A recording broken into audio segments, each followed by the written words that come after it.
ಖಂಡಿತವಾದಿ ಲೋಕವಿರೋಧಿ ಎಂಬ ಕನ್ನಡ ಗಾದೆ ಮಾತಿನ ವಿಸ್ತರಣೆ ಹೀಗಿದೆ. ಖಂಡಿತವಾದಿ ಲೋಕವಿರೋಧಿ ಗಾದೆ ಮಾತಿನ ವಿಸ್ತರಣೆ. ಈ ಗಾದೆ ಮಾತಿನ ಅರ್ಥ ನೇರವಾಗಿ, ನಿರ್ಭೀತಿಯಿಂದ ಮತ್ತು ಮುಲಾಜಿಲ್ಲದೆ ಸತ್ಯವನ್ನು ಮಾತನಾಡುವ ವ್ಯಕ್ತಿಯು ಸಮಾಜದಲ್ಲಿ ಜನರಲ್ಲಿ ವಿರೋಧವನ್ನು ಎದುರಿಸಬೇಕಾಗುತ್ತದೆ ಎಂಬುದಾಗಿದೆ. ಅರ್ಥವಿವರಣೆ.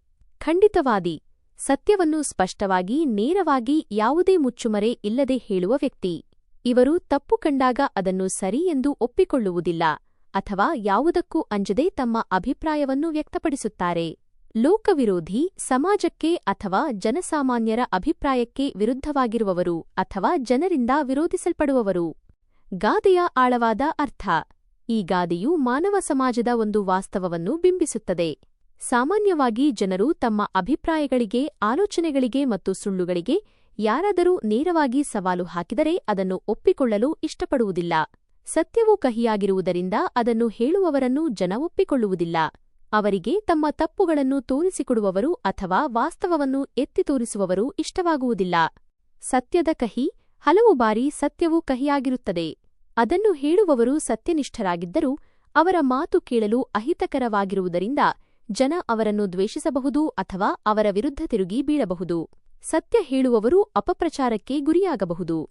ಮುಲಾಜಿಲ್ಲದ ಮಾತು. ಸಮಾಜದಲ್ಲಿ ಬದುಕುವಾಗ ಎಲ್ಲರನ್ನೂ ಮೆಚ್ಚಿಸಿಕೊಂಡು ಹೋಗುವುದು ಸಹಜ.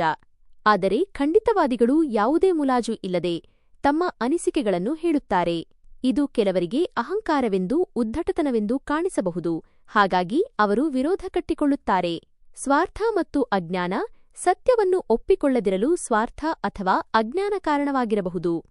ಸತ್ಯ ಹೇಳಿದಾಗ ತಮ್ಮ ಸ್ವಾರ್ಥಕ್ಕೆ ಧಕ್ಕೆಯಾಗುತ್ತದೆ ಎಂದು ಭಾವಿಸುವವರು ಖಂಡಿತವಾದಿಗಳನ್ನು ವಿರೋಧಿಸುತ್ತಾರೆ. ಅಜ್ಞಾನದಲ್ಲಿರುವವರು ಸತ್ಯವನ್ನು ಅರಿತುಕೊಳ್ಳಲು ಪ್ರಯತ್ನಿಸದೆ ಅದನ್ನು ಹೇಳುವವರನ್ನೇ ದ್ವೇಷಿಸಬಹುದು. ಉದಾಹರಣೆಗಳು. ಒಬ್ಬ ಅಧಿಕಾರಿಯು ಯಾವುದೇ ಭ್ರಷ್ಟಾಚಾರಕ್ಕೆ ಅವಕಾಶ ನೀಡದೆ ನೇರವಾಗಿ ಕೆಲಸ ಮಾಡಿದರೆ ಭ್ರಷ್ಟಾಚಾರದಲ್ಲಿ ತೊಡಗಿರುವವರಿಗೆ ಅವನು ಶತ್ರುವಾಗುತ್ತಾನೆ. ಒಬ್ಬ ಸ್ನೇಹಿತನು ತನ್ನ ಗೆಳೆಯ ತಪ್ಪು ದಾರಿಯಲ್ಲಿದ್ದಾನೆ ಎಂದು ನೇರವಾಗಿ ಹೇಳಿದರೆ ಆ ಸ್ನೇಹಿತನಿಗೆ ತನ್ನ ಮಾತು ಕಹಿಯಾಗಿ ಅನಿಸಬಹುದು ಮತ್ತು ಆ ಸ್ನೇಹಿತನನ್ನೇ ದ್ವೇಷಿಸಬಹುದು. ಹೀಗಾಗಿ ಖಂಡಿತವಾದಿ ಲೋಕವಿರೋಧಿ ಎಂಬುದು ಸತ್ಯವನ್ನು ಧೈರ್ಯವಾಗಿ ಹೇಳುವವರು ಸಮಾಜದಲ್ಲಿ ಎದುರಿಸಬೇಕಾದ ಕಠಿಣ ಸನ್ನಿವೇಶಗಳನ್ನು ಮತ್ತು ವಿರೋಧವನ್ನು ಕುರಿತಾದ ಎಚ್ಚರಿಕೆಯಾಗಿದೆ. ಇದು ಸತ್ಯದ ಮಹತ್ವವನ್ನು ಮತ್ತು ಅದನ್ನು ಹೇಳುವವರಿಗೆ ಎದುರಾಗುವ ಸವಾಲುಗಳನ್ನು ತಿಳಿಸುತ್ತದೆ. ಇದೇ